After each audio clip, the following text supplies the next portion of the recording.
Hey, everybody. Welcome to the Institute, the place where we allow God to train us, to make us into the leaders that He's called us to be.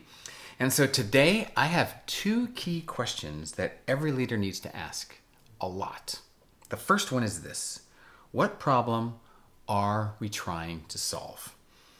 Often meetings or discussions can take a long time. Have you ever been sitting, you're like, man, we have been talking about this for a really, really, really long time. And there's lots of opinions, and there's lots of thoughts, and there's lots of talking, and you're still not getting to any sort of change. And you know why? It's often because we haven't just narrowed down the conversation to what the actual problem you're trying to solve is. And so when you ask this question, what is the problem you're trying to solve? And then you work backwards from that to develop an answer and to develop a solution. Then things start to change.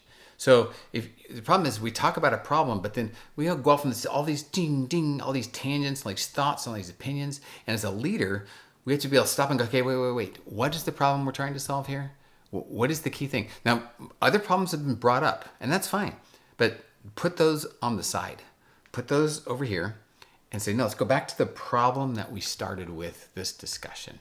So constantly be asking yourself and your team, what is the problem we're trying to solve?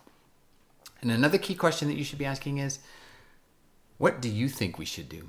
So people are going to come to you as a leader with problems all the time. They're going to come to you with problems about things that you might have a great answer to and problems that you might have no idea what to do. But a great question, either way, is to say, what do you think we should do? And see what they say.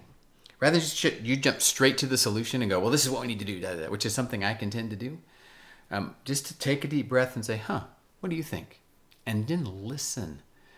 Because they might have an amazing answer. Because what it does is it gives them some dignity to say, I believe you might have the solution. What do you think? And it also gives them some responsibility. I mean, if you keep coming to your supervisor with problems, then you're not owning any responsibility to say, I saw this problem and I actually thought about a solution. And then you bring the problem and a possible solution. And the person that you ask, and they may have a bad idea, maybe terrible, but at least you started a conversation by asking them, what do you think you should do? I had a situation like that. It was quite a few years ago, and there's a knock on our door down at Coagula House, and it's Peter, head of security at the time. It's like 10:30 at night, and he says, hey, there's a drunk guy somewhere in the banana plantation. Just want to let you know.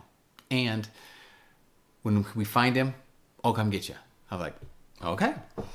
And like 5-10 minutes later, there's a knock on the door. It's Peter. He's like, we got the guy. We got him up by the gate. Okay. So I walk up there, and the guy's sitting in a little banda, the old teacher's banda where the school used to be, or the old school kitchen. And all security guards are there. Even guys who weren't working have been called in, and they're all there.